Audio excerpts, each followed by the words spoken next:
Another thing that people have to remember is that it's said through a lot of people who do personal development books and entrepreneurs and personal trainers and any type of people who have some type of success in their life.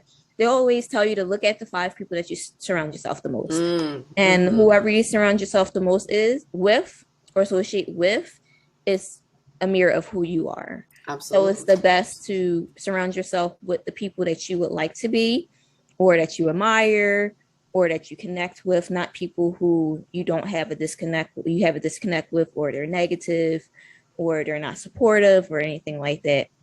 So that's interesting. You actually mentioned that. It's really interesting.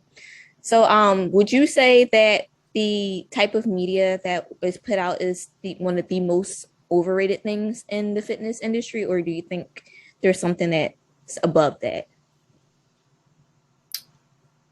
Well, when you present it like that, I think they're connected. I think it's completely connected, because to me, the most overrated thing in the fitness and health industry is quick fixes, right? So again, like recognizing that there's freedom in that discipline, and there's beauty in that process, and that there is no quick fix. This is life right now. You're in life. Right. And so just like getting to that and it takes practice and it takes intention, but just recognizing that the waist trainer. You just said the thing that I hate the most. I hate the waist trainers, and it's coming from someone who don't have a waist whatsoever, but I absolutely hate it. I hate it. I hate it. I hate it. I hate it, because people swear by them, and it gives you like temporary fixes to sculpt your body, but it's not the only way for you to get that snatch waistline that you want is plastic surgery. Because people don't, especially females, because it's mostly females who use waist trainers. We don't understand that our bodies are not naturally made to look like that. Our bodies are not made to look like that because of our organs and our reproductive system. And it can be damaging to our reproductive system, our organs. And a lot of waist trainers go out and say, oh, no, it doesn't damage organs, whatever. But the bottom line is that our bodies are not made to look like that. Point blank, period. We're supposed to have some type of pudge down there, and that's to protect our organs. But people still swear by these waist trainers, and I'm just like, no. And people want to probably hate me a whole lot more after this, but I don't really care. No, and that's your area of expertise, right? I don't. Oh my God. I'm like, oh my God. I hate them. If I was interviewing myself, that would be the most overrated thing in the fitness industry is waist trainers. Because the waist trainer in and of itself. Okay. I absolutely hate them.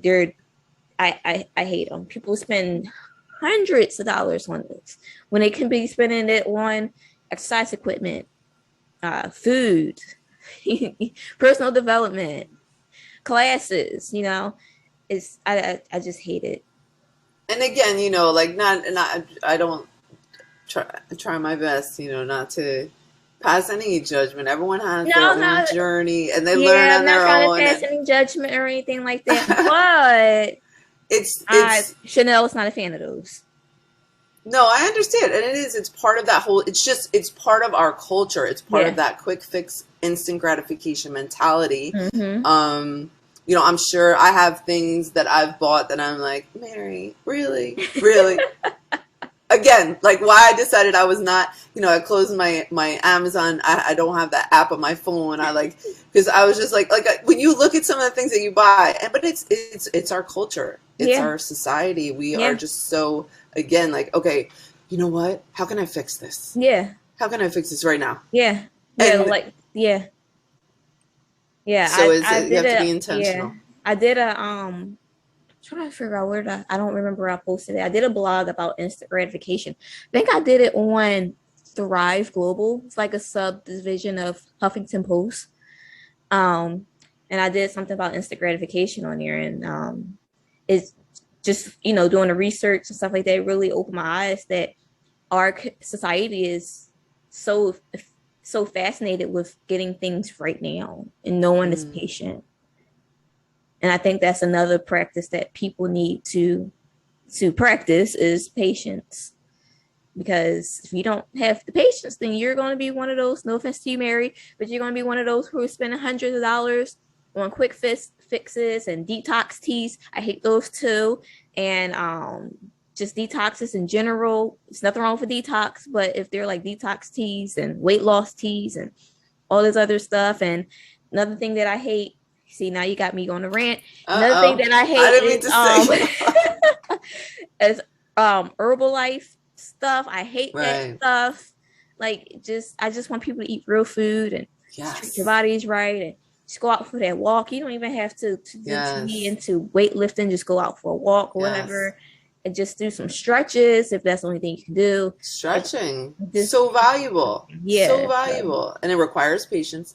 Now, you mentioned a really valuable word though, and you said practice. Yeah, and that is. Again, that's it. It's like you may not want to do it right away.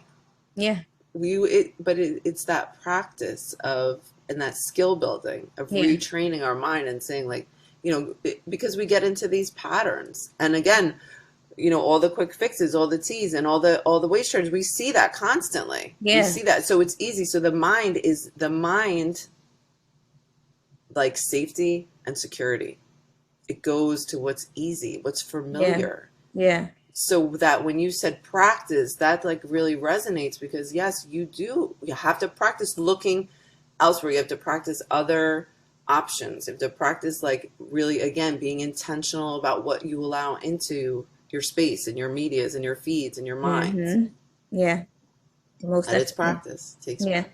So what is one piece of advice that you have for anyone who's listening, anyone who's struggling with mental health, anyone who's struggling to figure out where they should start? What is your one piece of advice for them?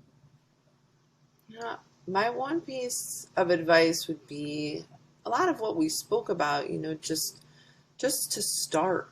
Mm-hmm. Where are you right now? And how can you begin where you are? Remove the blame, remove the criticism and all that backstory, like all that backstory, and just where are you right now? Mm-hmm. Just begin where you are. Yeah. And also I would like to add with that is that you should also start with what you have. Yes, absolutely. So, with what you have and what you have. Right. And might not seem like it's a lot, but it's enough to get started. Sure. And connection, right? Yeah. So like even by listening to this podcast, maybe someone will be inspired to start something, right? Or to do something to benefit themselves and begin the trajectory of their path, right? Kind of like I found that simple little hashtag, like 15 minutes of movement. Okay. And that just set me on a trajectory of goodness, right? So just starting that healing process and being open to it, to just believe that, your body is really, it's a beautiful miracle. It's an imperfectly perfect miracle. And so, like you said, wherever you have, wherever you are, just beginning from that space and doing it with, trying a little, maybe with a little love. Yeah. Little love. We're so hard on ourselves all the time. And it just, just doesn't seem to be working. So maybe that little voice inside of you that has a little bit of love and compassion for yourself, like let that get a little louder. Yeah, most definitely. So if anyone would like to get in contact with you, if they're interested in your mindset coaching or your spin classes, how can they get in contact with you? Well, I am primarily, even though I know I'm knocking the social media feeds, I'm primarily on Instagram. That is my media of choice, I suppose. I'm not really into the other things. So I'm on Instagram at maryhoward.mc. Not that I'm not into them. It's just, it's a matter of just like creating time and space. So maryhoward.mc at Instagram. And I do have a website, mary-howard.com. So it's Mary-Howard, yeah. So, and, I love this work. I love I just feel like it's so valuable and so powerful. and so important. And I thank you so much for reaching out and having me, because, you know, this is just so cool. Such a nice opportunity to connect and expand and just to hear different other experiences and perspectives, and just keep building from that. So thank you again so much. I really honor and admire you for the work that you're doing, because thank you. It takes courage. It takes courage to start something like this, and I think it's really outstanding. So all right, guys. So that's our episode for today. Like I said, this will be on YouTube if you want to watch the entire podcast interview. And then we will be sharing clips of this on Instagram. So see you guys next week for the next guest. We will be having my own client next week, and she will be talking about her weight loss journey as well. So see you guys next week.